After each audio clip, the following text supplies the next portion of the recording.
राम राम जी। अपनी एक पिछली वीडियो में ना मैंने आज की मैं एक डेल कार्नेगी एक बहुत महान लेखक हुए हैं, मोटिवेशनल बुक्स लिखते थे। One of the most selling best selling books, मतलब करोड़ों कॉपियां उनके पुस्तकों की बिकी हैं।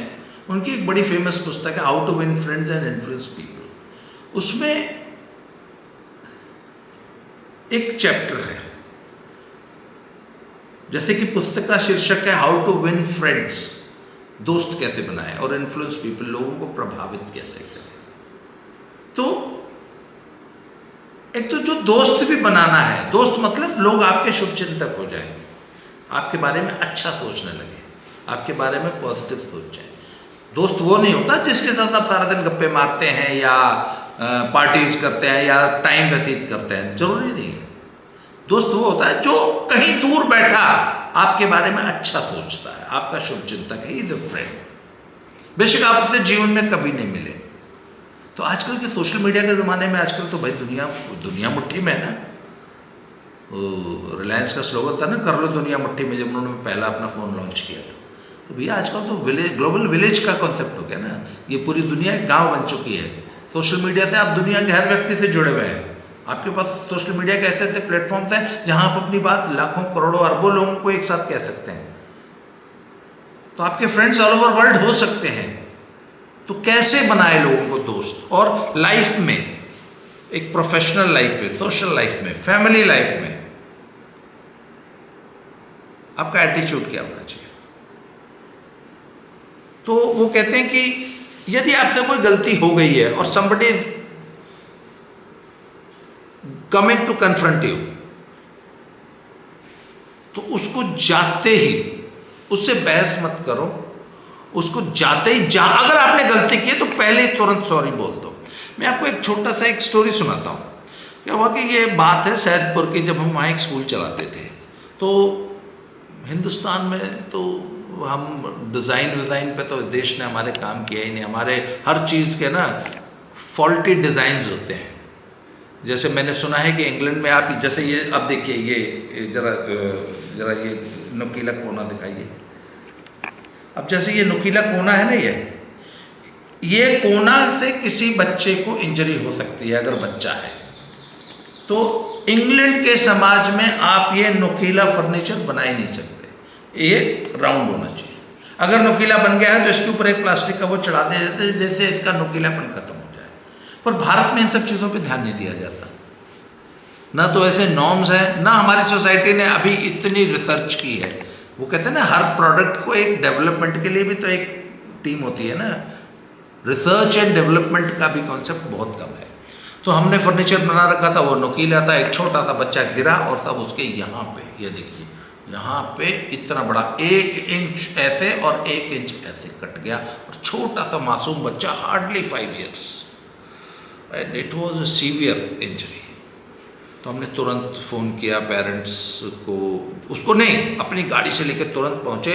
और उन्होंने बोला हॉस्पिटल। मैंने कहा नहीं, ये केस यहाँ लोकल हॉस्पिटल का नहीं है, ये तो तुरंत हमको किसी प्लास्टिक सर्जन के पास बच्चे को ले जाना पड़ेगा, क्योंकि बहुत बड़ा कट फेस पे है।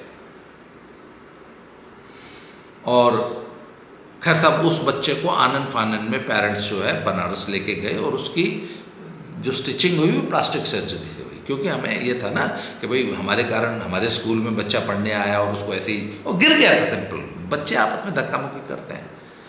तो वो फर्नीचर उस क्लास में होना नहीं चाहिए था। इतने छोटे बच्चे, कितना नुकीला, खतरनाक, चाकू जैसा नुकीला फर्नीचर।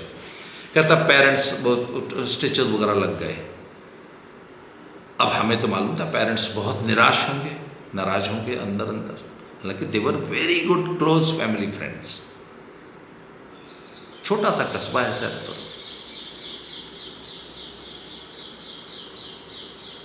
मैं नाम भी, मुझे दीपचंद साहब परिवार है ना, जिनकी वो खाद की दुकान है सैदपुर में, उन फैमिली का बच्चा था वो बच्चा। अगर वो फैमिली अगर ये वीडियो देख रही है तो मुझे बड़ा अच्छा लगेगा। तो तब हम शाम को, मैं और मेरी पत्नी उनसे मिलने गए उनके घर, और जाते ही हमने नमस्ते राम राम बाद में की। पहले ही मैंने उन भाई साहब का हाथ पकड़ा। मैंने कहा यार रियली सॉरी, गलती हमारी है।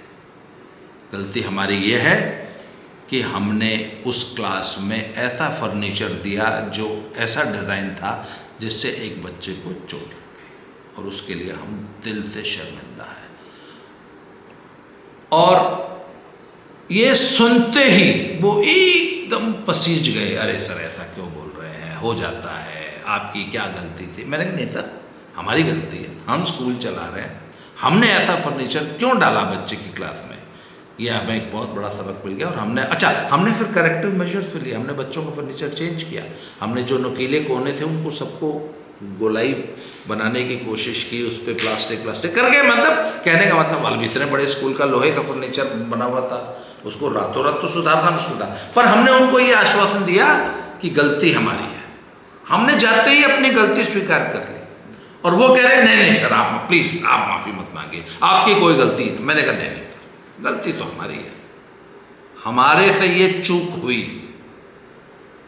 माहौल में बिल्कुल कटुता नहीं थी। अच्छा, अगर हम ये ना करते, सिंपल हालचाल लेने जाते तो वो हमको लाना देते, फिर हम उनसे बहस करते, बहस में हो सकता है हम जीत जाते, हमारी क्या गलती है, छोटा सा बच्चा है, किसी बच्चे ने धक्का दे दिया, हम बच्चों को बांध के तोड़ने लगते हैं, हम क्या फेविक्विक से बच्चों को कुर्सी पे चिपका दें, अरे भाई बच्चे हैं चोट लग जाती है, हमारी क्या गलती है। हम ये एटीट्यूड भी तो अपना सकते थे ना, पर नो, हमने कहा नो, जाते ही पहले सॉरी बोल दो। अच्छा, सॉरी भी जेन्युइन थी, हमने दिल से सॉरी बोली, नकली सॉरी नहीं बोली।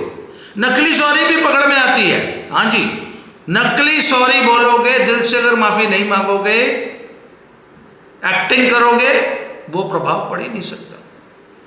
चूंकि हमारी सॉरी जेन्युइन थी, सारी कटुता एक सेकंड में समाप्त हो गई, उनके मन के अंदर गहराई में कहीं जो गिले शिकवे रहे होंगे वो समाप्त हो गए।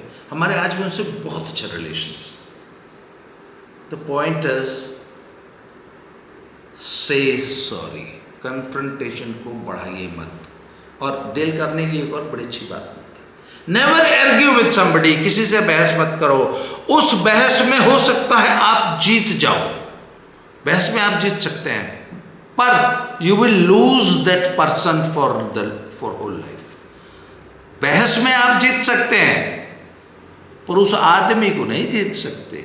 उस आदमी को हार जाओगे, वो जिंदगी भर आपसे दूर हो जाएगा जिसको आपने बहस में हराया है। इसलिए बहस करके किसी से जीतना दुनिया का सबसे फालतू काम है। बहस मत करो। अगर आप अपने जीवन में वाकई इंप्रूव करना चाहते हैं तो डेल कार्नेगी की वो किताब, अच्छा उस किताब के बारे में हाइलाइटर मार्कर ले लीजिए, किताब को एक बार पढ़िए और जहाँ जहाँ अच्छे पॉइंट लगे उनको हाईलाइट कीजिए, पूरी किताब पढ़ जाइए, फिर दोबारा पढ़िए उस किताब को। अगर आपको जिंदगी में ग्रो करना है तो उस किताब को 200 बार पढ़ो, 200 बार, 2000 बार पढ़िए हर बार, और उसको फिर अपनी लाइफ में इंप्लीमेंट करिए। मैंने उस किताब से बहुत सीखा है, लोगों को सिखाया है। इसी तरह आपको याद होगा मैंने एक और वीडियो मेरे चैनल पे पहले में कि सैंडविच बनाओ।